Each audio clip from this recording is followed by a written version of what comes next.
देवाय कृष्णाय वासुदेवाय हरये परमात्मने प्रणतः क्लेशनाशाय गोविन्दाय नमो नमः। नमः परमहंसास्वादित चरणकमलचिन्मकरन्दाय भक्तजनमानस निवासाय श्रीरामचन्द्राय वागीशायस्य वदने लक्ष्मीर्यस्य च वक्षसि यस्यास्ते हृदये संवित् तं नृसिंहमहं भजे। गुरुर्ब्रह्मा गुरुर्विष्णुर्गुरुर्देवो महेश्वरः गुरुसाक्षात् परब्रह्म तस्मै श्री गुरवे नमः। भगवत चरण कमलानुरागी सभी आत्मीय प्रिय स्नेहीजन, हमारे स्वाध्याय परिवार के सभी आदरणीय महानुभाव, मातृशक्ति स्नेहीजन,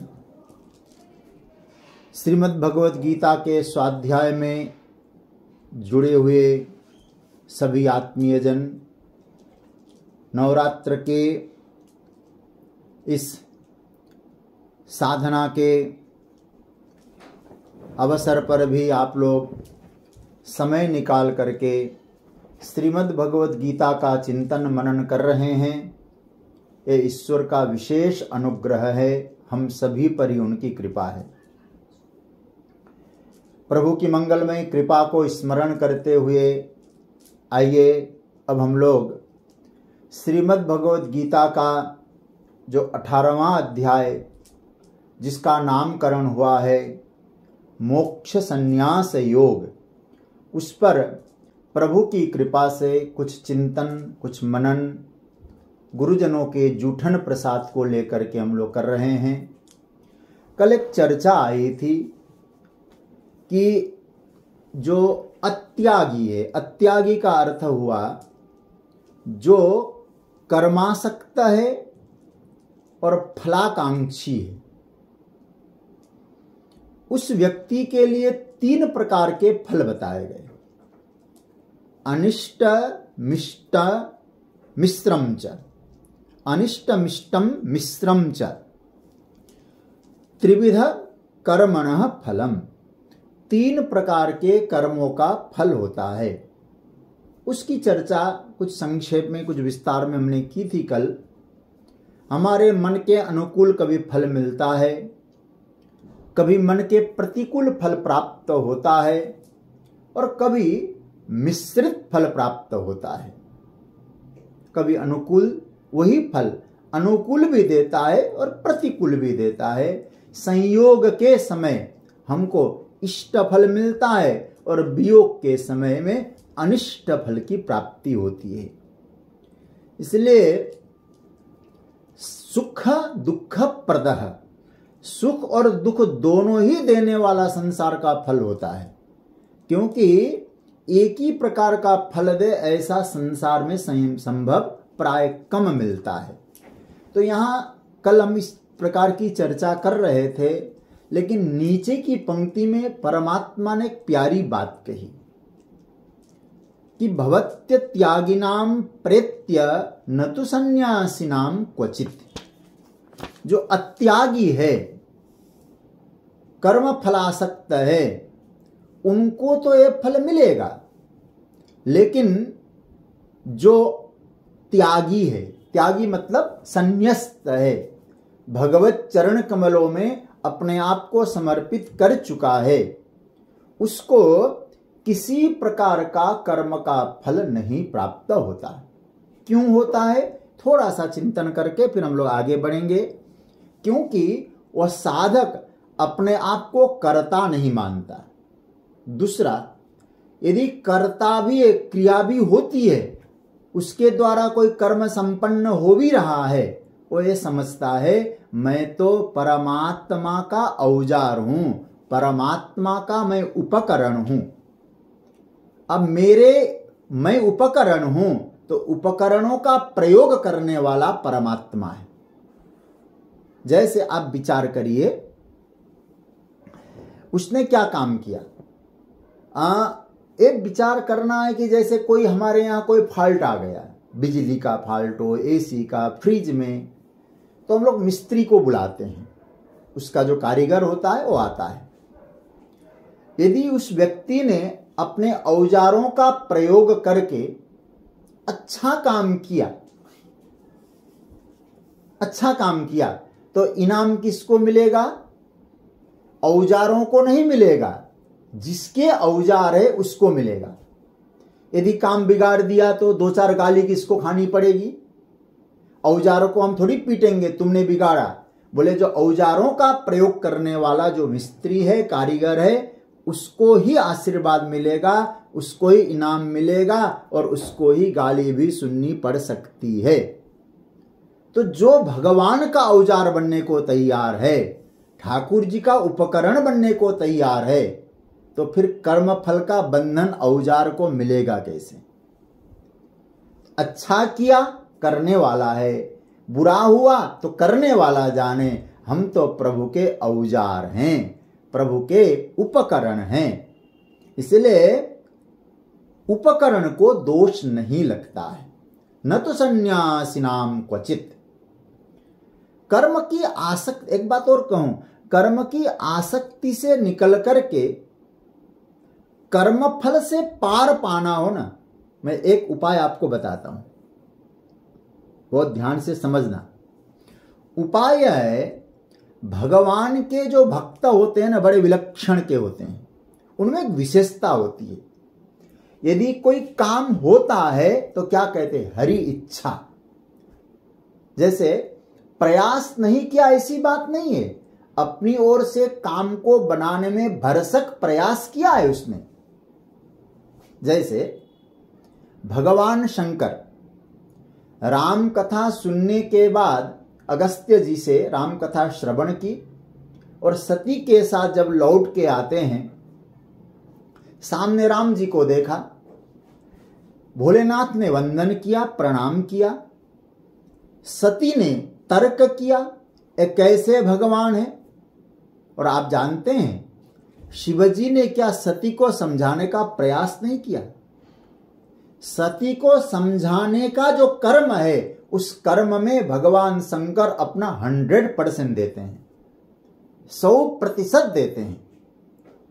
100% देने के बाद जब सती भगवान की परीक्षा करने जाती है और परीक्षा में सप्लीमेंट्री भी नहीं मिलती, उसको फेल हो जाती है पूरी तरह से, वापस आती है, भगवान शंकर से झूठ बोलती है, तब भगवान शंकर कहते हैं ये सब कुछ नहीं है, हरि इच्छा भावी बलवाना, हृदय विचारत शंभु सुजाना।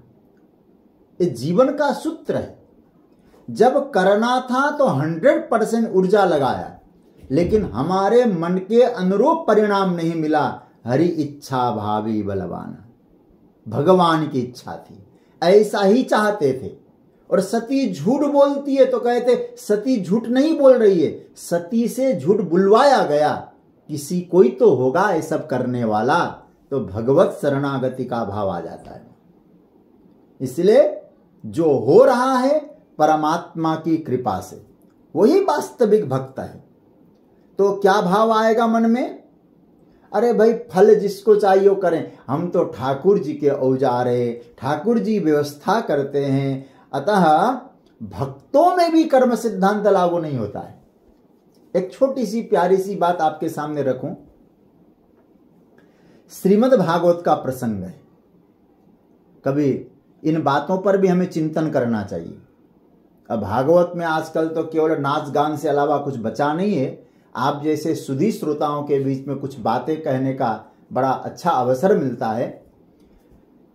जब चीरहरण का प्रसंग हुआ, वो कथानक में नहीं जाऊंगा मैं, गोपियां भगवत प्राप्ति के लिए नवरात्र का व्रत रखती है कात्यायनी की पूजा करती है, और नवरात्र है तो मंत्र तो बोलना सहज है, बोलना भी चाहिए। प्रार्थना करती है कात्यायनी माता से, कात्यायनी महामाये महायोगिन्यधीश्वरी नंद गोप सुतम देवी पतिम में कुरु ते नमः। हे कात्यायनी, हमको श्री कृष्ण ही पति रूप में मिले, हम आपकी उपासना करते हैं।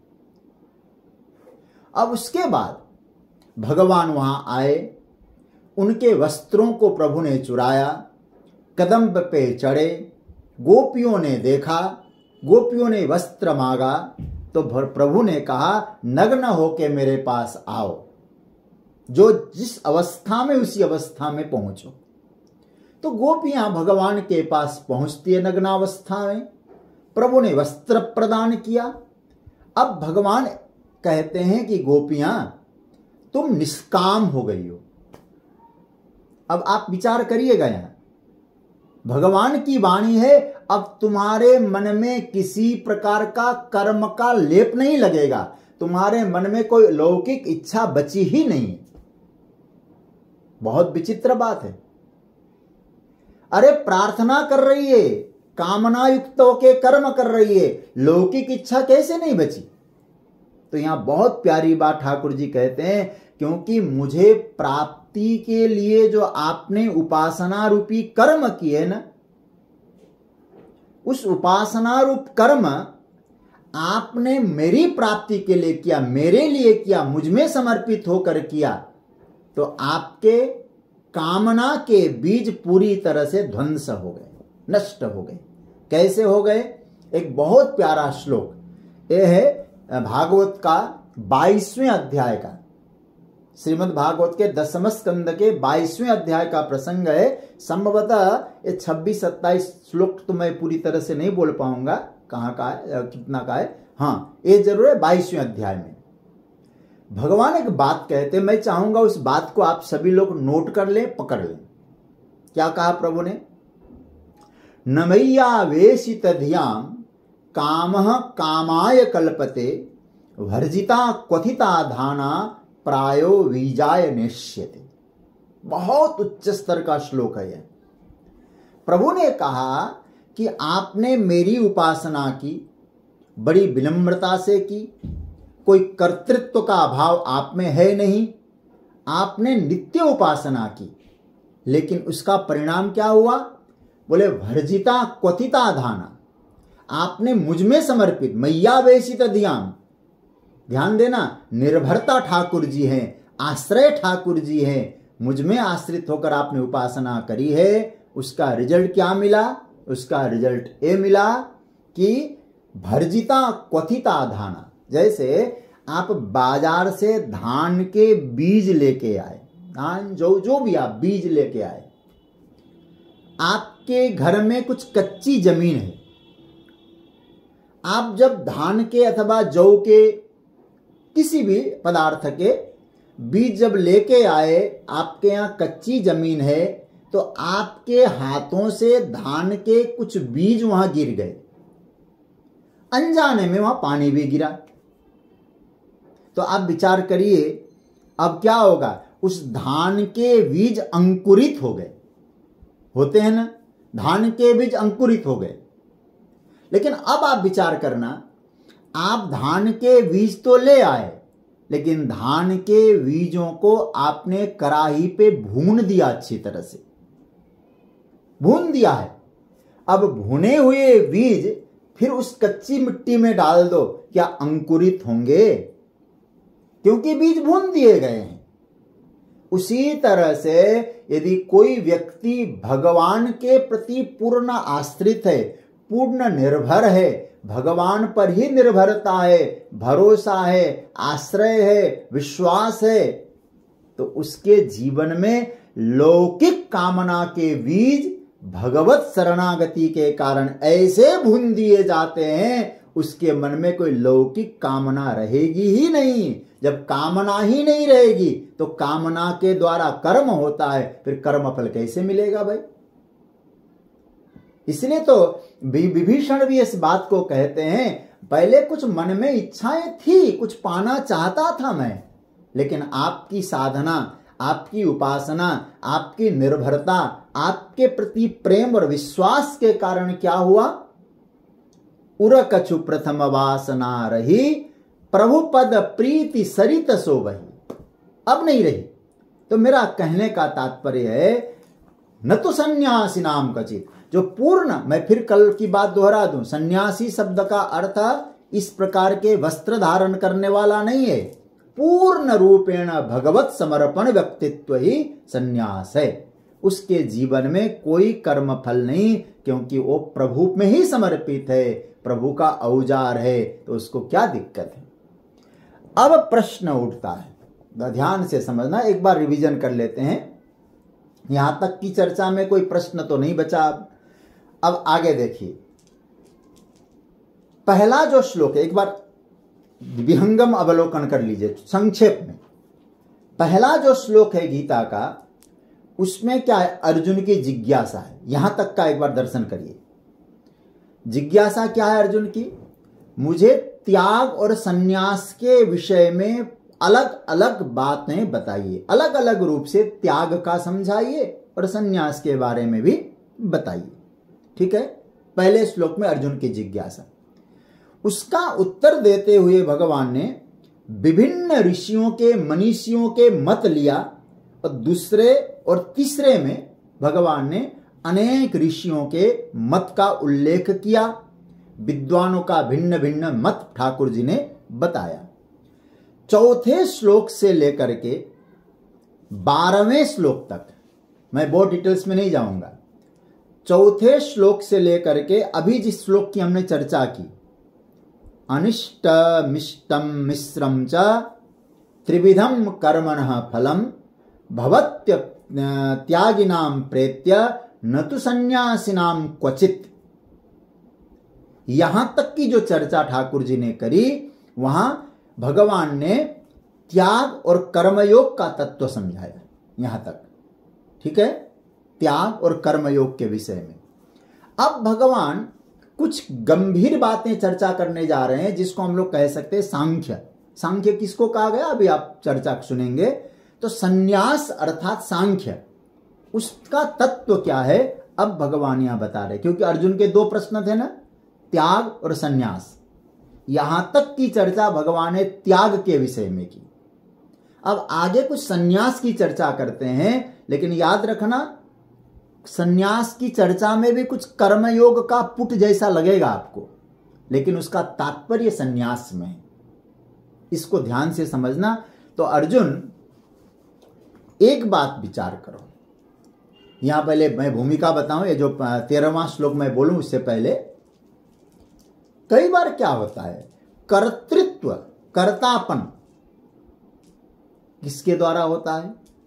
यदि हमें अनुभव हो रहा है कि मैं करता हूं, तो समझ लेना ये हमारा मिथ्या अनुभव है। और अनुभव बदल भी जाता है जी। आज जिस चीज का अनुभव है, कल आपको अनुभव में परिवर्तन भी हो सकता है। लेकिन अच्छा, रस्सी में सर्प दिखाई दिया, जब तक उसको रस्सी का बोध नहीं हुआ है, उसकी प्रमा क्या कहेगी? सर्प को ही प्रमा के रूप में वो स्वीकार करेगा। रस्सी का ज्ञान होते ही उसका भ्रम निवृत्त हो जाएगा। यदि कोई व्यक्ति को कर्तृत्व का अनुभव है, तो अविवेक है, वास्तविक प्रमा उसको प्राप्त नहीं हुई है। तो कर्म कैसे होता है? कर्म का अनुभव किसको होना चाहिए? कर्ता कौन है फिर? तुम करता हो? बोले नहीं। जैसे पंचायत का कोई काम होता है ना, आपने नाम सुना होगा, हमारे यहां पंच देवताओं में क्या होता है, आप सब जानते होंगे, शिव, विष्णु, गणपति, दुर्गा और सूर्य, ये हमारे पंचदेव है। पंचदेवों को हम क्या कहते हैं? पंचायतन। इसको और ध्यान से समझना। जैसे कोई गणपति को मानता है, उसके गणपति, तो उसको हम कहते हैं गाणपत्य। गाणपत्य का मतलब हुआ गणपति को तो बीच में रखता है, बाकी चार देवों को चारों तरफ रखता है। वैष्णव है, तो भगवान विष्णु, वैष्णव मतलब राम कृष्ण सब उसमें आ जाते हैं। तो उसके मुख्य में भगवान विष्णु और चारों तरफ अन्य देव। कोई शाक्त है तो देवी को मध्य में, बाकी अन्य। तो इसको अब सौर है, सूर्य की उपासना करता है, तो उसके बाद सूर्य को बीच में, बाकी चारों, और शैव है शिव को बीच में। तो इसको कहते हैं पंचायतन। हमारे यहाँ इसलिए कहा जाता है पंचायतन, देवताओं का पंचायतन है। तो हमारे कर्मों का भी एक पंचायत है, क्योंकि कोई भी कर्म जब तक 5 चीजें न हो वो कर्म संपन्न नहीं होता है। इस बात को भगवान ने पहले संकेत किया, उसके बाद 5 चीजों का उल्लेख किया। अब यहां से थोड़ा सा प्रसंग परिवर्तन जैसा आपको लगेगा। भगवान यहां कहते हैं, अर्जुन एक बात ध्यान दो कि कर्म जो है 5 के कारण होते हैं। कैसे? 13वां श्लोक, एक बार श्लोक को देख लें। भगवान क्या कहते हैं? पंचैतानि महाबाहो कारणानि निबोध मे, सांख्ये कृतान्ते प्रोक्तानि सिद्धये सर्वकर्मणाम। इसका अर्थ देख लीजिएगा, पहले अन्वय देखें। हे महाबाहो, सर्वकर्मणाम सिद्धये एतानि 5 कारणानि सांख्ये कृतान्ते प्रोक्तानि मे निबोध। ये तो हो गया इसका अन्वय। हे महाबाहो, हे अर्जुन, हे पराक्रमी अर्जुन, तुम्हारी भुजाएं बड़ी दिव्य है, महान है। सर्वकर्मणाम सिद्धये, सभी कर्मों की सिद्धि के लिए, सिद्धि मतलब सफलता, सभी कर्मों की सफलता के लिए एतानि 5 कारणानि, ये 5 कारण सांख्ये कृतान्ते प्रोक्तानि, सांख्य शास्त्र में कहे गए हैं। मैं निबोध, इनको तू मुझसे ठीक ढंग से समझ, इनको जो है आप ठीक ढंग से समझो। अब थोड़ा सा आइए, अर्थ में दिक्कत नहीं आई होगी, अब थोड़ा चिंतन करिए। कोई कर्म यदि हमसे बन गया, हमारे द्वारा हो गया, उस कर्म का कर्ता मैं अकेला नहीं होता। पहले इस सिद्धांत को पकड़ना, ठीक है? भले ही कहने के लिए कह दो, बोले घर किसका? मेरा। किसने बनवाया? हमने बनवाया घर, हमने बनाया घर। लेकिन भगवान यहां कहते कोई कर्म यदि संपन्न होता है, उस कर्म का कर्ता मैं अकेला नहीं होता। अपने को किसी कर्म का पूरा कर्ता मान लेना, ये सबसे बड़ा अविवेक है, मतलब मूर्खता ही समझ लो। देखिए, जब हम कर्म करते हैं उसमें अनेकों लोग जुड़ते हैं। भगवान आगे कहेंगे, 16वां जो श्लोक है ना, इसमें भी भगवान आगे कहेंगे, तत्रैवं सति करतारम, 16वां श्लोक, आत्मानं केवलम तु यः पश्यत्य कृतबुद्धित्वान् न सः पश्यति दुर्मति। ध्यान देना इस बात को। भगवान क्या कहते हैं कि मैं ही इस क्रिया का कर्ता बना हूं, वो दुर्मति है। दुर्मति का अर्थ है पूरी तरह से मूर्खता है, अविवेक है, एक नंबर का और मूर्ख है, उसकी मूर्खता कायम है। केवलम आत्मानम कर, मतलब अपने आप को कर्ता मानने वाला क्या कहा जाए? मूर्ख शिरोमणि, उससे बड़ा मूर्ख कोई नहीं हो सकता। अच्छा, यदि मैं स्वयं को कर्ता मान भी लूं इसमें दिक्कत क्या है फिर? मैंने अपने आप को चलो कर्ता मान लिया, भगवान तो कहते तू कर्ता मानेगा तो अविवेक है। लेकिन मान लूं, इसमें दोष क्या है, क्या दिक्कत है इसमें? तो भगवान कहते हैं अर्जुन इसको समझ लो थोड़ा। पंचैतानि महाबाहो कारणानि निबोध में, सर्वकर्मणाम सिद्धये एतानि पंच कारणानि।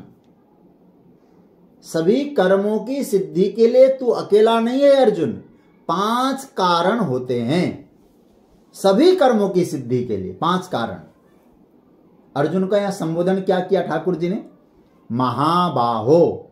अर्जुन ने कहा हे महाबाहु। महाबाहु का मतलब तुम्हारी भुजाओं में बल है, दम है, तुमने अपने भुजाओं के बल से बड़ी बड़ी उपलब्धियां हासिल की है। किंतु अर्जुन, भले ही अनेक उपलब्धियां हासिल की हो, लेकिन मैं जो बात बताने जा रहा हूं उसको धारण करो। यदि यह बात साफ साफ समझ में बैठ जाए तो समझ लो अर्जुन, तेरी अनेक उपलब्धियों में यह भी एक उपलब्धि है। अर्जुन को तो माध्यम बना रहे ठाकुर जी। भगवान कहते हैं तू महाबाहु है, तुमने बहुत उपलब्धियां, बहुत अचीव किया है, लेकिन इसको भी अचीव करो। क्या? इसको धारण करो। मैं निबोध, मेरे द्वारा कहा जा रहा है, तुम इसको समझो। क्या उपलब्धि है प्रभु? भगवान कहते सर्वकर्मणाम सिद्धये। अर्जुन, सारे कर्मों की सिद्धि के लिए इमानी पंच कारणानि, 5 कारण है, पंचायत है, 5 कारण होते हैं। बोले कोई भी कर्म 5 कारणों के बिना संभव ही नहीं है। इन 5 कारणों को तू मुझसे समझ। अच्छा महाराज, एक कारण, ये जो 5 कारण आप अपने आप बोल रहे हैं या कहीं प्रमाण भी है इसका? भगवान ने कहा अर्जुन, बिना प्रमाण की बात हम नहीं बोलते। कहां कहा गया है? सांख्ये कृतांते प्रोक्तानि, सांख्य शास्त्र में कहा गया है। एक विशेष बात आपके सामने रखूं,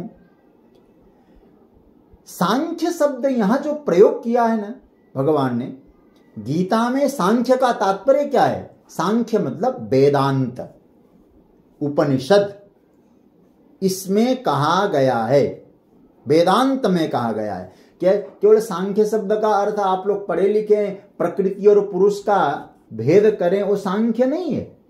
ये प्रकृति है, पुरुष है। सांख्य का मतलब क्या है? सांख्य का अर्थ है वेदांत। वेदांत मतलब ज्ञान। सांख्य शब्द का संस्कृत में कैसी व्युत्पत्ति होती है? सम्यक रूपेण ख्यायते इति अनेन इति सांख्यम, मतलब अच्छी तरह से जिसका कथन किया जाए, जिसमें न संकल्प है, न विकल्प है, न संशय, न कुछ है, ठीक ढंग से एक सिद्धांत का प्रतिपादन किया जाए, वही सिद्धांत वास्तविक है, उसी का नाम है सांख्य। सांख्य से गीता में भी जो सांख्य है दूसरे अध्याय में, उसका अर्थ भी वेदांत है। और भागवत में भी सांख्य है, वो भी वेदांत है जी। मतलब जो युक्ति संगत रूप से कहा गया हो उसे ही हम लोग सांख्य कहते हैं। वो चिंतन भी सांख्य है और सिद्धांत भी सांख्य है। सांख्य का विशेषण क्या दिया? उस सांख्य में कहा गया है सांख्ये कृतांते। महाराज, सांख्य में कहा गया विशेषण क्या है? भगवान कहते हैं कृतांते प्रोक्तानि। सांख्य का विशेषण जानते हैं? कृतांते। ये शब्द मैं चाहूंगा, ये शब्द हर जगह नहीं मिलेगा, गीता में भी विशेष रूप से यहां मिलेगा आपको। कृतांते शब्द में अंडरलाइन करके रखिएगा। क्यों? देखिए, कृतांते का अर्थ हुआ जीव भाव का अंत कर दे। मैं जीव हूं, मैं ऐसा हूं, इस भाव का पूरी तरह से अंत कर दे, उसी का नाम है कृतांत। वो ये वेदांत, जीवत्व की निवृत्ति करा दे जी। हाँ, वेदांत में जीव भाव निवृत्त हो जाता है। मैंने कई बार चर्चा में कही है, क्योंकि जीव भाव क्या है? जैसे नदियां चलते हुए जाकर सागर में मिलती है, तो अब नदियों का ना अस्तित्व है। यदि सागर में गंगा जी मिली तो सागर में मिलने के बाद गंगा जल नहीं मिलता। कोई व्यक्ति सागर से कहे गंगा जल दे दो, क्योंकि गंगा जी आप में आई हुई है। जब तक मुझसे नहीं मिली थी गंगा, तब तक गंगा थी, मुझसे मिल गई तो सागर बन गई। जीव भाव की निवृत्ति होकर के, उपाधियों की निवृत्ति करके ईश्वर भाव की स्थापना करे, उसी का नाम है वेदांत, उसी का नाम है कृतांत। भगवान कहते हैं अर्जुन, कृतांते सांख्ये इमानी कारणानि प्रोक्तानि, कृतांत रूप वेदांत में एक कारण गिनाए गए हैं, 5 कारण। में निबोध, इनको तुम अच्छी तरह से निबोध, बोध नहीं निबोध, समझ ले। इसका भाष्य क्या है? भगवान भाष्यकार ने इसका भाष्य क्या लिखा है? इति तस्यैव विशेषणम कृतांत इति भाष्य। बहुत प्यारा भाष्य है, मैं इसलिए पढ़ रहा हूं इसको।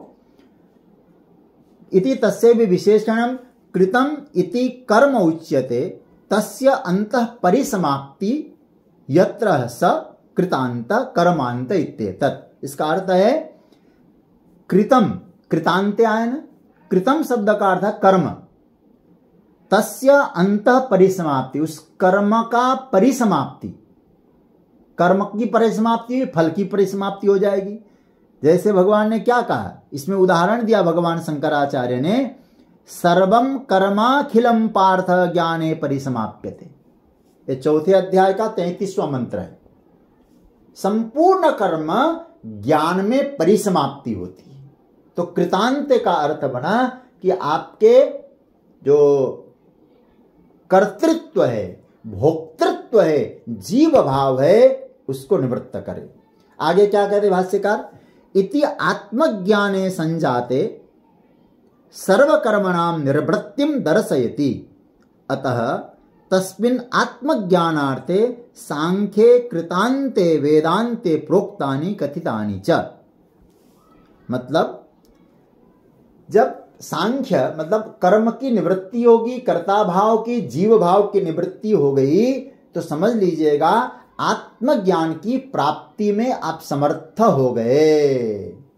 तो इसी बात को कहते हैं, ये तो बिल्कुल शुद्ध अब सन्यास की बात है, शुद्ध ज्ञान की बात तुम्हारे सामने मैं कहने जा रहा हूं।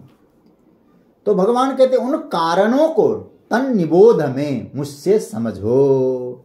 ये 5 कारण किसके लिए हैं? फिर कह दूं, सर्व कर्मणाम सिद्धये, सभी कर्मों की सिद्धि के लिए, सफलता के लिए 5 कारण चाहिए ही चाहिए। याद रखना एक बात और, आप कहेंगे अच्छे कर्मों को पूरा करने के लिए 5 कारण चाहिए, इसलिए एक शब्द विशेषण है यहां, आप लोग बहुत ध्यान से सुनिएगा इस बात को। कर्मणाम शब्द, क्योंकि आप लोगों को संस्कृत का नॉलेज है, कर्मणाम शब्द ऑलरेडी बहुवचन है। यदि बहुवचन का प्रयोग भगवान कर चुके हैं तो सर्व लगाने की कोई जरूरत नहीं होती थी, लेकिन भगवान ने यहां क्या लगाया, सर्व कर्मणाम सिद्धये, सर्व कर्मणाम, संपूर्ण कर्मों की सिद्धि के लिए। यहां सब क्यों लिखा, सर्व क्यों लिखा? भगवान कहते हैं चाहे शुभ कर्म हो, चाहे अशुभ कर्म हो, चाहे आप गीता का पाठ सुनते हो, गीता पढ़ते हो, चाहे चोरी करते हो, कैसा भी कर्म क्यों न हो अर्जुन, उन कर्मों को करने में 5 कारण होते ही। आगे भगवान स्पष्ट करेंगे 15वें मंत्र में, इसी प्रकरण के 15वें मंत्र में भगवान करेंगे न्याय्यम वा विपरीतम वा। वहां भी शब्द क्या आया, पंचैते तस्य हेतव। न्यायुक्त कर्म हो चाहे अन्यायुक्त कर्म हो, उसके 5 कारण होते हैं। कर्म चाहे जो भी हो, चाहे वो कर्म अर्जुन करे, चाहे दुर्योधन करे, चाहे राम करे, चाहे रावण करे, याद रखना उसके 5 कारण होते हैं। उस कर्म को पूर्ण करने के लिए न्याय्यम वा विपरीतम वा पंचयिते तस्य हेतवः। तो अर्जुन ने पूछा, महाराज 5 कारण तो आप बता रहे हैं, 5 कारण गिनती भी तो कर दो, कौन कौन से, हम समझ तो जाएं। हम तो अपने आप को महाराज इस कर्म का कर्ता मान बैठे हैं। हम कहते हैं कि हमने किया, मेरे बाप ने किया। तो भगवान एक बात स्पष्ट कर दो, हमारा भ्रम मिटा दो, 5 कारण कौन कौन से। तो 14वां मंत्र ये बहुत ही प्यारा। मैं कभी युवाओं से चर्चा करता हूं ना, मैनेजमेंट के संबंध में इस मंत्र का बहुत प्रयोग करता हूं, इस श्लोक का बहुत प्रयोग करता हूं। तो मैं तो आप लोगों से निवेदन करूंगा, यदि आप लोग खूब चिंतन करते हैं तो गीता के कुछ प्रबंधन वाले सूत्र है, मैनेजमेंट वाले सूत्र है, तो ये आप पकड़ लेना। इस श्लोक को मैं तो कहूंगा याद करना, अपने बच्चों को समझाना। कभी कोई काम हो जाए तो अहंकार मत करना बच्चा, ये 5 कारण के बिना कोई कर्म संपन्न नहीं होता है। क्या गजब का सूत्र है। मैं बोलूं फिर आप बोलिएगा। 14वां मंत्र है, अधिष्ठानम तथा कर्ता करणम च पृथक विधम विविधाश्च पृथक चेष्टा दैवं चैवात्र पंचमम। ये 5 कारण। इसका अन्वय देखना, अधिष्ठानम तथा कर्ता च पृथक विधम करणम च विविधा पृथक चेष्टा च अत्र दैवम च पंचमम। बहुत सरल अन्वय है। अब इसका अर्थ देख लीजिए। अधिष्ठानम तथा कर्ता, अधिष्ठान अर्थात स्थान, अधिष्ठान अर्थात शरीर। अभी मैं आज संभव हुआ तो हुआ, नहीं तो कल। इस श्लोक के 2 प्रकार के अर्थ हैं। एक भौतिक अर्थ करूंगा आपके सामने, एक आध्यात्मिक अर्थ करूंगा। हम सबको जीवन में भौतिकता भी है भाई, संसार में रहते हैं, संसार का काम करते हैं, तो भौतिकता से भी अर्थ करूंगा, आध्यात्मिकता से भी अर्थ करूंगा, प्रयास रहेगा मेरा। तो अधिष्ठानम के अर्थ क्या बने? अधिष्ठान मतलब स्थान या शरीर, कर्ता मतलब जीव, ठीक है। जब पृथक विधम करणम, और नाना प्रकार के साधन सामग्री अथवा इंद्रियादि करण, नाना प्रकार के साधन रिसोर्सेस और इंद्रियादि। जब विविधा पृथक चेष्टा, विविध प्रकार की अलग अलग चेष्टाएं, परिश्रम। अत्र दैवम च पंचमम, और यह दैव, दैव अथवा क्या है, संस्कार, दैव या संस्कार या प्रारब्ध, ये 5 कारण है। पंचमम ये 5वां है।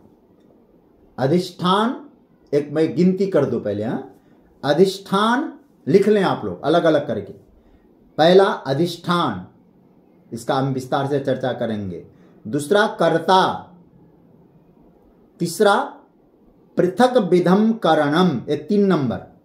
चौथा विविधा पृथक चेष्टा, और 5 नंबर में लिख लीजिएगा दैव। ये 5 चीजों का विश्लेषण है।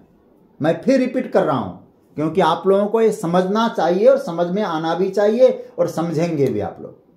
अधिष्ठान पहला, नहीं तो गीता के पुस्तक में एक छोटे से बिंदी लगा दीजिए, 1 2 करके। अधिष्ठान 1, कर्ता 2, पृथक विधम करणम 3, विविधा पृथक चेष्टा 4, और दैवम ये 5। भगवान कहते हैं ये 5 चीजें न हो तो अर्जुन तुम ठंड पाल हो, बिल्कुल तुम कुछ करने वाले नहीं हो। तो कर्म निष्पन्न होता है इन 5 कारणों से। तो पहला जो कारण है, उस कारण को ठाकुर जी ने एक नाम दिया अधिष्ठानम। बहुत ही प्यारा मंत्र है। मतलब अधिष्ठानम, जो पहली चीज चाहिए कर्म के लिए, उसका नाम भगवान ने कहा अधिष्ठान। मैंने कहा था ना इसको दो प्रकार से चर्चा करूंगा। चलो पहले मैं भौतिक रूप से आपके सामने बात रखूं, अध्यात्म की चर्चा फिर कल देखेंगे, या तो आज हुआ तो आज भी देख सकते हैं, जैसे भी बने। पहला अधिष्ठानम। अधिष्ठानम में कर्म में जो अधिष्ठान है उसके संदर्भ में कहूं जगह, स्थान, उसको क्या बोलते हैं? अधिष्ठान। मतलब बैठने की जगह। कोई व्यापार कर रहा है तो उसके लिए क्या चाहिए? दुकान चाहिए, खेत चाहिए, ऑफिस चाहिए। हाँ? पढ़ने वाला स्टूडेंट हो उसके लिए स्कूल चाहिए। अर्जुन तू युद्ध करने आ रहा है तो कुरुक्षेत्र चाहिए। जगह तो चाहिए ना। कोई भी कर्म करना हो उसके लिए पहला जो सूत्र है उसका नाम है स्थान, अधिष्ठान। मैं संक्षेप कर रहा हूं, इस श्लोक का भौतिक अर्थ तो समझ ही लेंगे हम लोग। दूसरा नाम भगवान ले रहे हैं कर्ता। कर्ता मतलब ठीक है, एक काम करेगा कौन, करने वाला कौन होगा इस काम को, इसको बोलते हैं हम कर्ता। करने वाला चाहिए, उसका नाम है कर्ता। अच्छा सोचिए, दुकान तैयार है, जगह तैयार है, लेकिन यह डिसाइड नहीं हो पा रहा है कि करेगा कौन। तो पूछा गया भैया एक काम कौन करेगा? बोले अभी तो डिसाइड नहीं है। अरे मूर्ख, जब निर्णय ही है, निर्णय नहीं कर पा रहे हो कर्ता का, डिसाइड नहीं कर पा रहे हो, तो दुकान खोल के बैठेगा कौन? कर्ता दूसरा नंबर है। जगह हो गई, दूसरा नाम है कर्ता का। अभी हम विश्लेषण करेंगे इसका, कर्ता। अब याद रखिएगा, कर्ता तो है, कर्ता मिल गया, करने वाला मिल गया। कौन? बोले जो जीव है वो काम करेगा। अब भौतिक रूप में मैं बता रहा हूं, करने वाला आदमी तैयार है, करने की जगह मौजूद है। तीसरा सूत्र आ जाता है, उसका नाम है करणम च पृथक विधम। उपकरण को, विभिन्न प्रकार के उपकरण, इंस्ट्रूमेंट्स। दुकान खोल लिया, अरे भाई कोई सामान उसको बेचना है दुकान से, तो कम से कम तराजू तो चाहिए ना। मैं सबसे छोटी चीज कह रहा हूं आपके सामने, कम से कम तराजू तो चाहिए। यहां विचार करिएगा। उस कर्म को संचालन करना है तो आपके लिए उपकरण चाहिए, पृथक विधम, नाना प्रकार के उपकरण चाहिए। उपकरण का एक सरल अर्थ बता दूं, औजार चाहिए। उस कर्म को संचालन करने के लिए जिस जिस औजार की आवश्यकता है। अच्छा सोचिए, क्या बिल्डिंग खड़ी है कोई, आप उस खड़ी बिल्डिंग को अस्पताल कहेंगे? उसको तो नहीं बोला जा सकता। अस्पताल कब माना जाएगा? उस बिल्डिंग में वहां इंस्ट्रूमेंट हो, व्यवस्था हो, जो जो चाहिए, उपकरण चाहिए। हाँ? तो केवल बिल्डिंग खड़ी करने से जगह तो है, लेकिन इंस्ट्रूमेंट की बड़ी आवश्यकता है। अगर आला ना हो ना तो डॉक्टर बहुत कोशिश करके भी शायद ब्लड प्रेशर को सही नाप ना पाए। तो जितना डॉक्टर की आवश्यकता है उतनी ही उपकरण, औजारों की आवश्यकता है। इसका नाम है उपकरण, करण। अतः हर चीज को अपना अपना महत्व देना होगा। जगह को महत्व दीजिए, कर्ता को महत्व दीजिए, उपकरण को महत्व दीजिए। जिसे जितना महत्व मिलना चाहिए उतना मिलना ही चाहिए। तो भगवान क्या कहते हैं? अधिष्ठानम तथा कर्ता करणम च पृथक विधम। ये तीन हो गए। अधिष्ठान हुआ, जगह, कर्ता हो गया, और पृथक विधम करणम, विभिन्न प्रकार के औजार काम करने। युद्ध करने के लिए अर्जुन गया, ना रथ है न धनुष बाण है, ये सब उपकरण है, आवश्यक है। अच्छा विचार करो, उपकरण भी है, कर्ता भी है, अधिष्ठान भी है। अब कर्ता जी कह रहा हूं, कर्ता को मैं, कर्ता जी खड़े खड़े बैठे हैं, उपकरण उनको चलाना नहीं है, बल्कि आते हैं उपकरण का रोज दर्शन करते हैं, तिलक करते हैं, उनको फूल चढ़ाते हैं। क्या इससे काम बन जाएगा? चौथा जो फैक्टर है कर्म का, उसका नाम है चेष्टा, परिश्रम, कर्ता का अपना परिश्रम, पृथक चेष्टा। कहां किस प्रकार का परिश्रम करना चाहिए उसका उसको ज्ञान होना ही चाहिए। और परिश्रम एक तरह का नहीं है, विविधाश्च, अनेक प्रकार की चेष्टाएं करनी ही पड़ती है। जैसे किसी का सामने फैक्ट्री है, उद्योग है, अब हमने देख लिया उद्योग है, क्या उद्योग अपने आप चलेगा? उनको कितनी व्यवस्था करनी पड़ती है, हर प्रकार का। पहले तो उनको प्रोजेक्ट रिपोर्ट तैयार करना पड़ेगा, मीटिंग लेनी पड़ेगी, मैनेजर से मतलब टच में रहना पड़ता है, कंज्यूमर से मिलना होता है, सरकार से मिलना होता है, सीए से मिलना होता है, स्टाफ पर नजर रखना होता है। पता नहीं कितनी चेष्टाएं होती है। एक बिल्डिंग खड़ी है तो अपने आप काम नहीं बनेगा, कितना परिश्रम होता है। तो इसका मतलब है यदि गिनती करें तो अनेकों चेष्टाएं निकल जाएंगी। तो भाई अधिष्ठान मिला, कर्ता मिला, करण मिला, अब परिश्रम करिए। विविधाश्च पृथक चेष्टा, ये चौथा बहुत प्यारा शब्द है। अच्छा देखो, कर्ता कौन हुआ? पढ़ाई कर रहे हैं हम लोग, तो हम सब स्टूडेंट हैं। जगह है बैठने के लिए, उपकरण है, ये सब जूम में हम लोग सुन रहे हैं। अब हमारे पास पुस्तक नहीं है, पुस्तक मिल भी जाए, चलो पुस्तक भी मिल गया, कॉपी कलम मिल गया, लेकिन परिश्रम नहीं। तो हम लोग गीता में 1 घंटा समय तो बिताया, कोई समझ में नहीं आएगा। तो इसलिए चिंतन मनन, विविधाश्च पृथक चेष्टा, हमारा परिश्रम। आपने सुना, उसका मनन करें।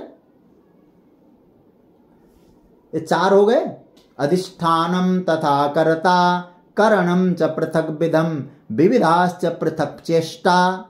अब बहुत प्यारी बात आ रही है, दैवम चैवात्र पंचमम। हे अर्जुन, ये 5वां है दैव। दैव 5वां, दैव का मतलब क्या हुआ? दैव का मतलब हमारे हाथ में नहीं है, जो है जरूर, हम देख नहीं पाते, इसलिए मैं उसका एक नाम दूंगा अदृष्ट, दूसरा कहूंगा समर्थ, और तीसरा कहूंगा प्रभावयुक्त। इस दैव को आप नाम दें। अदृष्ट है, आपका प्रारब्ध नाम दीजिए, भाग्य नाम दीजिए, जो आपको लगे वो दीजिए। लेकिन एक बात मैं कहूं, इफेक्टिव है, असरदार है जी। भगवान भाष्यकार ने दैव का बहुत बढ़िया अर्थ किया। देखो यहां, एतेषु चतुर्षु पंचमम पंचानाम पूरणम आदित्यादि चक्षु आदि अनुग्राहकम अधिदैवम। भगवान भाष्यकार ने अधिदैव माना, जो देवता, वो 5वां कारण है। लेकिन कई टीकाओं का चिंतन करने के बाद ये हम कुछ बातें आपके सामने रख सकते हैं। हमारा जो पूर्व कर्म है ना, कई टीकाओं में इस बात को स्वीकार किया है, दैव का मतलब हमारे द्वारा किया गया पूर्व कर्म। मतलब कई बार विचार करना, हमारे कर्म की सफलता में हमारा पूर्व कर्म बाधक भी बनता है और साधक भी बनता है, दोनों हो सकता है, उसे आप नकार नहीं सकते। दैव नाम इसीलिए दिया क्योंकि वो देवाश्रित है, मतलब हमारा प्रारब्ध है, और प्रारब्ध को भी दैव कहा जाता है। इसी अर्थ में मुझे अभी चर्चा करनी चाहिए या नहीं, याद आ गई तो कर दूं। इसी अर्थ में लखनलाल ने एक बात कही, वो तुरंत मेरे दिमाग में वो टच कर गया। दैव दैव आलसी पुकारा, है ना। जब समुद्र के सामने भगवान प्रार्थना कर रहे थे तो लक्ष्मण जी को अच्छा नहीं लगा है, महाराज दैव दैव आलसी पुकारा, इसी अर्थ में। लेकिन यहां एक विचार करना, यह नहीं कि लक्ष्मण जी दैव का तिरस्कार कर रहे हैं, बिल्कुल गलत बात है। हम लोग मानस की उन पंक्तियों को समझ नहीं पा रहे। वहां जो प्रभु के मुंह से एक शब्द निकला था, क्या निकला था? दैव जो करही सहाई, देवता सहयोग करें, दैव सहयोग करें तो हे लक्ष्मण काम बन जाएगा। लखन का भाव यह नहीं था। लखन क्या कहना चाहते हैं? महाराज ये मामला ठीक नहीं है। यदि हमारे पास पूर्वकृत कर्म की पूंजी है, हमारे पास अच्छी साधना है, हमने खूब अच्छी तरह से कार्य किया है, तो याद रखिएगा लक्ष्मण का यह भाव है, यदि बाधाएं भी है तो आज का पुरुषार्थ उन बाधाओं को लांघने में समर्थ वाला होना चाहिए। हमारा आज का पुरुषार्थ कल के द्वारा प्राप्त प्रारब्ध को लांघ सकें, ऐसा पुरुषार्थ किया है आपने, ऐसा पुरुषार्थ हो, यह लखन का भाव है। तो मैं जो दैव शब्द का अर्थ कर रहा हूं, प्रारब्ध, अदृष्ट, दिव्य, समर्थ, असरकारक, ये चार तो हमारे पास है, पांचवा यह है दैव। इसे माने या न माने सज्जनों, कई लोग कहते हैं हम तो भाग्यवादी नहीं है, प्रारब्ध को नहीं मानते। आपके मानने न मानने से उसका प्रभाव घट जाएगा, ऐसा मत समझिएगा। हम न माने तो क्या हुआ, हा? तो इसका अर्थ है कोई व्यक्ति छत पे चढ़े और कहता है कि मैं न्यूटन का फॉर्मूला नहीं मानता, और नहीं मानता और ऊपर से छत से गिरे, मरेगा कौन? इसलिए मुख्य बात मैं आपसे कहूं, या भगवान कहते प्रारब्ध को स्वीकारा गया है, अदृष्ट को स्वीकारा गया है। भाष्यकार यहां अधिदैव अर्थ करते हैं, दैव का अर्थ प्रारब्ध ही है। यह तो अदृष्ट या प्रारब्ध की ही हम लोग बोल सकते हैं। मैं एक बात चिंतन करता हूं तो मुझे लगता है यह जो अदृष्ट है ना, अथवा प्रारब्ध, इसकी जो अनुभूति हमको होती है ना, मुझे लगता है ये अनुभूति ही ईश्वरवाद का सबसे बड़ा कारण है, ईश्वरवाद का कारण है। एक छोटा सा मैं उदाहरण से समझाऊं। दैव, उसको मैंने कई नाम दिए। दो दुकान है, एक ही जगह दो दुकान खोल दी गई, दो दुकानें हैं, सारे सामान भर दिए गए, कोई कमी नहीं है, अधिष्ठान है, करने वाला भी है, हर प्रकार के उपकरण है, सामग्रियां है, दिन रात परिश्रम कर रहा है। मतलब अधिष्ठान बराबर है, कर्ता ठीक है, करण भी बराबर है, चेष्टा भी बराबर है। इसके बावजूद भी कभी आपने सोचा, कई बार परिणाम बराबर नहीं आता, रिजल्ट बराबर नहीं आता जी। इसका कौन उत्तरदायी है फिर? कौन उत्तरदायी हो? क्योंकि कोई कमी नहीं, दोनों में बराबर का मामला है। फिर भी जब परिणाम बराबर नहीं आता तो व्यक्ति को अदृष्ट की अनुभूति होती है। इसी को भगवान कहते दैवम। तुमने खूब चारों लेकर के परिश्रम किया, फिर भी सफलता नहीं मिल रही है, तो इसका मतलब है दैवम। ध्यान देना, ये केवल कल्पना नहीं है, पुरुषार्थहीन बनाने के लिए नहीं है। यदि पुरुषार्थहीन बनाना होता तो ठाकुर जी दैव को पहले ले आते, न अधिष्ठान रखते न कर्ता रखते, सबसे अंत में ले जा रहे ठाकुर जी। इसका मतलब यह है अदृष्ट की अनुभूति होती है जब हमारे परिश्रम से भी कोई काम सफल नहीं हो पाता। मैं एक बात आपसे निवेदन करूंगा, कभी इस अदृष्ट की अनुभूति को आधार बना के सोचिएगा। मैं कहूंगा आप उसे एक्सेप्ट करने के लिए बाध्य होना ही पड़ेगा, आपको स्वीकार करना ही पड़ेगा। चाहे आप उसका नाम भाग्य दें, चाहे उसका नाम आप प्रारब्ध रखें, चाहे कहो कि महाराज राहु केतु शनि इत्यादि ग्रहों का प्रभाव है, ग्रह दोष दें, ग्रह योग करें, चाहे भगवान की मर्जी कहें, कोई नाम दें। लेकिन इसलिए भगवान ने से पूछा, महाराज आप तो दैवम कह के पिंड छुड़ा रहे हैं और हम लोग यहां अर्थ कर रहे हैं प्रारब्ध भाग्य, आप क्या नाम देना चाहेंगे? भगवान ने कहा हमने तो एक ही नाम दिया, दैव। हम सेफ हैं, सुरक्षित है। मैंने कहा दैव, उस दैव शब्द में सब कुछ समाया है। जैसे हमारे यहां कहा जाता है हाथी के पांव में सभी के पांव आ जाते हैं, ये दैव शब्द ऐसा है, सर्वे पदा हस्ति पदे निमग्ना, सब उसमें आ जाते हैं। इसका मतलब क्या हुआ?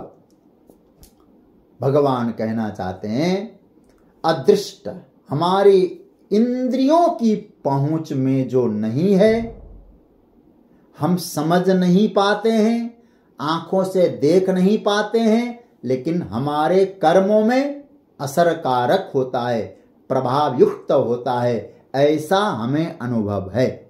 नकार नहीं सकते जी, डिनाय नहीं कर सकते उसको, और डिनाय के छोड़ दो, अतिक्रमण भी नहीं कर सकते हम। हां, कई बार कुछ हो जाता है, हम पहले कहते हैं भैया ये प्रभु कृपा हुई। अब अलग अलग विषय है ना, कोई कभी कुछ हो जाता है ना तो क्या बोलते, परमात्मा